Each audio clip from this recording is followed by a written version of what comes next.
அனைவருக்கும் வணக்கம். சிஎஸ்கே அணியுடைய அடுத்த கேப்டன் ரோஹித் சர்மா தான் அப்படின்னு ஒரு பெரிய குண்டை தூக்கி போட்டிருக்காரு அம்பத்தி ராயுடு. மேலும் அவர் என்னெல்லாம் சொல்லியிருக்காரு அப்படிங்கிற பல்வேறு முக்கிய சுவாரஸ்யமான தகவலை தான் இன்னைக்கு சேனலில் தொடர்ந்து பார்க்க போகிறோம். இந்த பதிவு உங்களுக்கு மிக பயனுள்ள விகிதத்தில் இருக்கும். வீடியோக்குள்ளே போகிறதுக்கு முன்னாடி இது வரைக்கும் நீங்கள் நம்ம சேனலை சப்ஸ்கிரைப் பண்ணலன்னா உடனே சப்ஸ்கிரைப் பண்ணிக்கோங்க. அப்படியே பக்கத்தில் இருக்கக்கூடிய நோட்டிஃபிகேஷனுக்கான பெல் பட்டனையும் ப்ரெஸ் பண்ணிக்கோங்க. சரி நேயர்களே, வாங்க வீடியோக்குள்ளே போகலாம். சென்னை சூப்பர் கிங்ஸ் அணியுடைய அடுத்த கேப்டனாக ரோஹித் சர்மா வர வாய்ப்பு இருக்கிறதா ஒரு தகவல் சமூக ஊடகங்களில் பரவ துவங்கியிருக்கு. முன்னாள் சிஎஸ்கே வீரர் அம்பத்தி ராயுடு அளித்த பேட்டியால் இந்த பேச்சு கிளம்பியிருக்குங்க. அதாவது மும்பை இந்தியன்ஸ் அணியின் கேப்டன் பதவியில் இருந்து ரோஹித் சர்மா சமீபத்தில் தான் நீக்கப்பட்டார். 2024 ஐபிஎல் தொடரில் மும்பை இந்தியன்ஸ் அணியின் கேப்டனாக ஹார்திக் பாண்டியா செயல்பட போகிறார். அதே சமயம் சிஎஸ்கே அணியில் தோனி இந்த ஆண்டு ஐபிஎல் தொடருடன் ஓய்வு பெறுவார் அப்படின்னு சொல்லப்பட்டது. ரோஹித் சர்மா தன்னுடைய கேப்டன் பதவி பறிப்புக்கு அப்புறமா மும்பை இந்தியன்ஸ் அணி மீது அதிருப்தியில் இருப்பதா பேசப்பட்டு வருதுங்க. அடுத்த ஆண்டு ஐபிஎல் ஏலத்தின் போது ரோஹித் சர்மா மும்பை அணியிலேயே இருக்க மாட்டார். அந்த அணி அவரை தக்க வைக்காம நீக்கிடும் அப்படின்னு சொல்லப்பட்டுச்சு. அதனால 2025 ஐபிஎல் தொடரில் ரோஹித் சர்மா எந்த அணியில் இடம் பெறுவார் அப்படின்னு பலரும் இப்போதே கணித்து வந்துட்டு இருக்காங்க. இந்த நிலையில் அம்பத்தி ராயுடு சமீபத்தில் அளித்த பேட்டியில் என்ன சொல்லியிருந்தாருன்னா, ரோஹித் சர்மா இன்னும் 5 முதல் 6 ஆண்டுகளுக்கு ஐபிஎல் தொடரில் ஆடுவார் அப்படின்னு அவர் கேப்டனாக இருக்க முடிவு செய்தா இந்த உலகமே அவருக்காக திறந்திருக்கு. அவர் எங்க விரும்புகிறாரோ அங்க கேப்டனாக இருக்கலாம் அப்படின்னு சொல்லியிருந்தாரு. அத்துடன் நிற்காம 2025 ஐபிஎல் தொடரில் சிஎஸ்கே அணிக்காக ரோஹித் சர்மா ஆட வேண்டும் அப்படின்னு தான் விரும்புவதாகவும் தோனி ஓய்வு பெற்றதுக்கு அப்புறமா ரோஹித் சர்மா சிஎஸ்கே அணியை வழிநடத்த வேண்டும் அப்படின்னு அம்பத்தி ராயுடு சொல்லியிருக்காரு.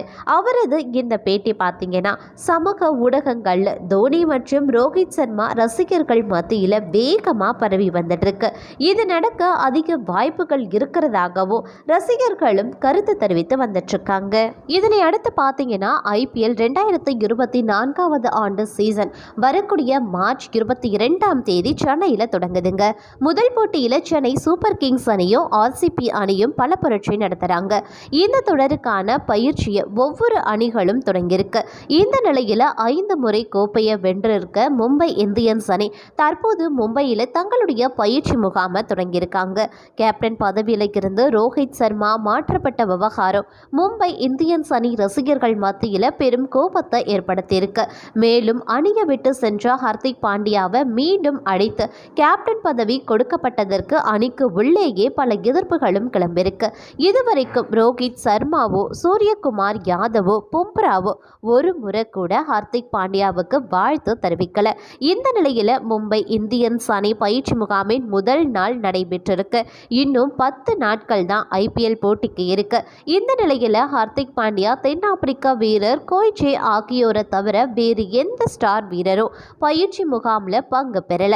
ஹார்திக் பாண்டியா மற்றும் மற்ற ஜூனியர் வீரர்கள் சிலர் மட்டும்தான் பயிற்சி முகாமுக்காக வந்திருக்காங்க.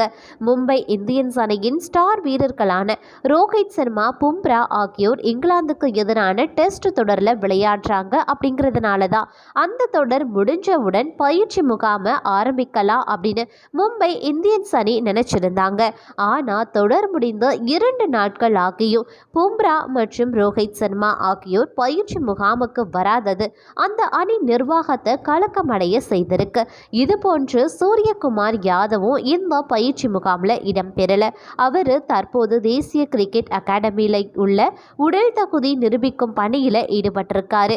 அவருக்கு பிசிசிஐ பச்சை சிக்னல் கொடுத்தால் மட்டுமே அவர் ஐபிஎல் தொடரில் பங்கேற்க முடியும். ஹார்திக் பாண்டியா கேப்டன் ஆனது அணியில் இருக்கக்கூடிய ஸ்டார் வீரர்களுக்கு பிடிக்கல அப்படின்னு ஏற்கனவே சமூக வலைதளத்தில் செய்திகள் வந்த நிலையில் தற்போது முதல் நாள் பயிற்சி முகாமில் பல வீரர்கள் பங்கேற்காமல் இருப்பதும் குறிப்பிடத்தக்கது. இந்த நிலையில் சர்வதேச கிரிக்கெட்ல வேலைக்கே ஆகாது, பாதுகாப்பில்லாத உணர்வில் இருந்தேன் அப்படின்னு அஸ்வின் ஒரு பரபரப்பு பேட்டி கொடுத்திருக்காரு.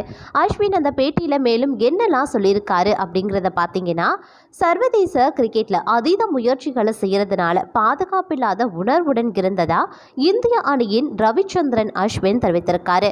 அதாவது இங்கிலாந்துக்கு எதிரான 5வது டெஸ்ட் போட்டியில் இந்திய அணி இன்னிங்ஸ் மற்றும் 64 ரன்கள் வித்தியாசத்தில் அபார வெற்றியை பெற்றாங்க. 259 ரன்கள் பின்தங்கிய நிலையில் 2வது இன்னிங்ஸை இங்கிலாந்து அணி தொடங்குச்சு. ஆனா அஸ்வின், குல்தீப் யாதவ் மற்றும் பும்ரா அபார பவுலிங்கால இங்கிலாந்து அணி 195 ரன்கள் எடுத்து தோல்வியை சந்தித்தாங்க. இதன் மூலமாக இந்திய அணி 4-1 அப்படிங்கிற கணக்கில் இங்கிலாந்து அணிக்கு எதிரான டெஸ்ட் தொடர வென்று சாதனை படைச்சது. இந்த போட்டியில் சிறப்பாக பவுலிங் செய்த அஸ்வின் முதல் இன்னிங்ஸ்ல 4 விக்கெட்டுகளையும் 2வது இன்னிங்ஸ்ல 5 விக்கெட்டுகளையும் வீழ்த்தி அசத்தியிருக்காரு. அது மட்டும் இல்லாம இந்த டெஸ்ட் தொடரில் 26 விக்கெட்டுகளை வீழ்த்திய அதிக விக்கெட்டுகளை வீழ்த்திய வீரர்கள் பட்டியலில் முதலிடம் பிடித்து அசத்தியும் இருக்காரு. இதனால 100வது டெஸ்ட்ல விளையாடிய அஸ்வினுக்கு பலரும் வாழ்த்து சொல்லி வந்துட்டு இருக்காங்க.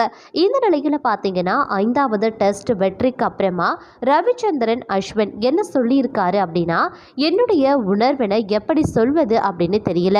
100வது டெஸ்ட் போட்டிக்காக பலரும் வாழ்த்து சொல்லியிருக்காங்க. இந்த டெஸ்ட் தொடரை பொறுத்த வரைக்கும் வெவ்வேறு பவுலிங் ஆக்ஷன், வெவ்வேறு ஸ்பீட் மற்றும் ரிலீஸை செயல்படுத்தியிருக்கேன். இந்தியாவின் ஒவ்வொரு மைதானமும் வித்தியாசமானது. அது மட்டும் இல்லாமல் சவால் நிறைந்தது. ராஞ்சியின் 2வது இன்னிங்ஸ் மிக சிறப்பானதாக அமைஞ்சது. அதே போல இன்றைய ஆட்டத்தில் போப் ரிவர் ஸ்வீப் விளையாடுவாரு அப்படின்னு எதிர்பார்த்தேன். அது ஸ்வீப் ஆடியதால டாப் எட்ஜ் ஆகி விக்கெட் கிடைச்சது. இன்றைய முதல் செக்ஷன் மிக சிறந்த ஒன்றாக அமைந்திருக்கு. சில நேரங்களில் என் அதீத முயற்சிகள் எனக்கு பாதுகாப்பில்லாத உணர்வை கொடுத்திருக்கு. மக்கள் என்னை பற்றி என்ன நினைப்பாங்க அப்படின்னு நினைச்சிருக்கேன். எப்போதும் ஆலோசனைகளுக்காகவும் விமர்சனங்களுக்காகவும் காதுகளை திறந்தே வைத்திருப்பேன். ஆனால் என்னுடைய மனதில் எந்த முயற்சியையும் செய்யாமல் எதையும் கற்றுக்கொள்ள முடியாது அப்படின்னு தெரியும். எந்த விஷயத்திலாவது எனக்கு நம்பிக்கை அதிகரிச்சா நிச்சயம் அதனை செய்வேன். சமகால கிரிக்கெட்டில் ஏராளமான வீடியோக்கள், அனாலிசிஸ்கள் செய்யப்பட்டிருக்கு. அதனால் பேட்ஸ்மேன்கள் எங்களை எளிதாக எதிர்கொள்ள முடியும். அதனால் ஒரே ஒரு விஷயத்தை வைத்து சர்வதேச கிரிக்கெட்டில் தாக்கு பிடிக்க முடியாது. இந்த பிட்ச்சில் ஒரு பக்கம் பவுன்ஸ் மற்றும் ஸ்பீட் கிடைச்சிருக்கு. அதே போல் குல்தீப் யாதவ் முதல் இன்னிங்ஸில் சிறப்பாக பவுலிங் செய்திருக்காரு. அவரின் கைகளில் இருந்து வெளிவரும் பந்துகள் நம்ப முடியாத மேஜிக்கை செய்து கடந்த 10 மாதங்களில் குல்தீப் யாதவின் வளர்ச்சியை பார்க்கவே மகிழ்ச்சியாக இருக்கு. பெஸ்ட் ஸ்பின்னர்களிடம் இருந்து எப்படியான ஒரு மாற்றத்தை பார்க்க சந்தோஷமாக இருக்கு அப்படின்னு பாராட்டியும் பேசியிருக்காரு.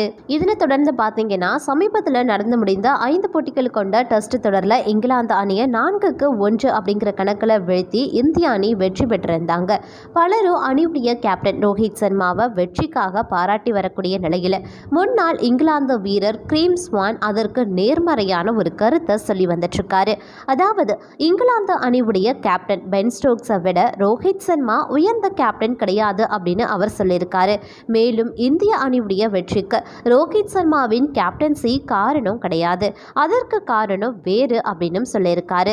இந்த தொடரில் முதல் போட்டியில் இந்திய அணி தோல்வி அடைந்திருந்தாங்க. அதுக்கப்புறமா 4 போட்டிகளை தொடர்ந்து இந்தியா வென்றது. இந்திய அணியுடைய வெற்றியில் பந்து வீச்சாளர்கள் அதிக பங்கு வகித்தாங்க. அவர்களே இந்திய அணியுடைய வெற்றிக்கு காரணம் அப்படின்னு ஸ்வான் சொல்லியிருந்தார். இது குறித்து ஸ்வான் மேலும் என்ன சொல்லியிருக்காரு அப்படின்னா, ரோஹித் உயர்ந்த கேப்டன் அப்படின்னு நான் நினைக்கல. காரணம் அவருடைய பந்து வீச்சாளர்கள் அவருக்காக வித்தையை காட்டி வெற்றி பெற்று கொடுத்திருக்காங்க.